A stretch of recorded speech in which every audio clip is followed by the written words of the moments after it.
Hey guys, my name is Jordan Harrison. Welcome back to YouTube, and today I'm going to be talking about the 2003 movie Daredevil. And pretty much it was an okay Marvel film. I mean, it just really didn't feel like the comics that I would read right now. I mean, if I bought like the 1960s and 70s version, it would feel nostalgic for me.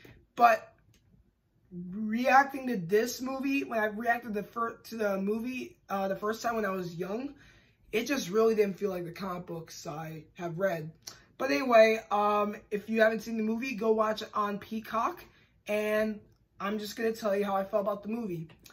So, the movie Daredevil, as you already know from the comics if you are a big Marvel fan, we have a young boy named Matt Murdock who becomes permanently blind by a vat of chemicals falling onto his face. And with the help of an old man named Styx, who taught him martial arts, this helped him understand how to cope with his disability and pretty much help him with his superhuman senses. And, well, his superhuman senses help him fight crime for the good of mankind, I guess. I mean, that's what most Marvel movies say. We're doing this or that for the good of mankind. It's like, you know, Spider-Man says, with great power comes great responsibility. Or pretty much Captain America, since he's full of truth, justice, and all that. I mean, that's part of what each Marvel character represents. Does anyone represent this? Does anyone represent that? Because most people in the Marvel Universe represent something for the good of mankind. Sometimes villains do that to do something they are trying to achieve, but still they're failing at because of the misfires that are coming their way, which are the superheroes. But anyway, for Daredevil, when Matt Murdock grew up, and he's not Daredevil during the time being, he's just a mild-mannered lawyer.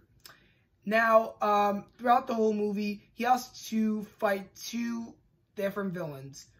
One is a person who never misses his target, named Bullseye, played by Colin Farrell, and a huge crime boss, Wilson Fisk, aka the Kingpin, played by Michael Clarke Duncan.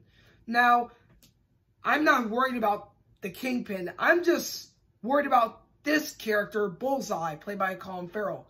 Bullseye does not look like Bullseye. If you read the comics, you see him wear a black and white spandex outfit, and in this version, you see him wearing a black leather jacket, and it makes you think, is he trying to go to a rock and roll concert? Because it looks like he's sporting that outfit on, and it just looks pretty weird on him, and it just made me laugh when I first watched the movie. It was super hilarious seeing Colin Farrell look like a punk rock fan, so it just really felt pretty, you know, awkward to see him like that, and he doesn't get the comic book look, you know. But let's talk about Daredevil's love interest, Elektra Natchios, played by Jennifer Garner. As you may already know, in real life, Ben Affleck and Jennifer Garner fell in love while filming the movie and eventually got married. But a few years ago, they got divorced. And yeah, when you watch them in the movie having a special connection with each other, you know, a romantic connection, they barely had it, and they just had like around 10 minutes. They might have had a few kissing moments and whatever, but still, it just didn't feel as long as you may expect in most superhero films that have a huge connection with this special character. Like, think of Captain America and Peggy Carter. They have a special connection with each other. For Jane Foster and Thor, you can feel the connection with them. Or Spider-Man and Mary Jane Watson, you just see the connection with them. But for Daredevil and Elektra, it just really doesn't work with them.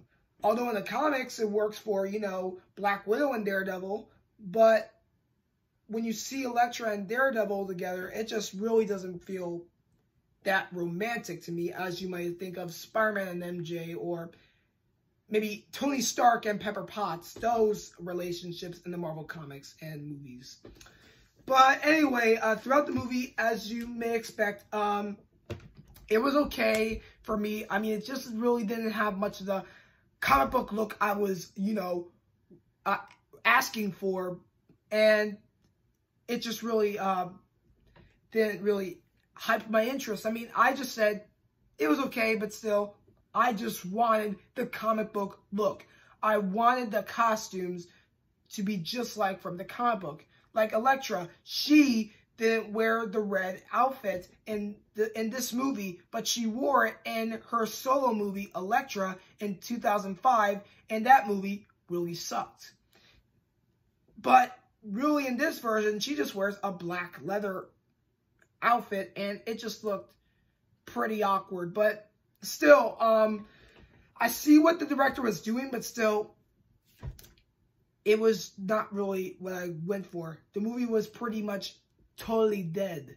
But anyway,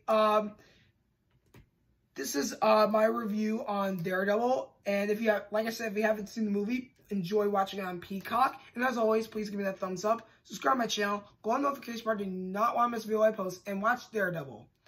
Thank you guys for watching my video. Take care. And I'll see you guys next time.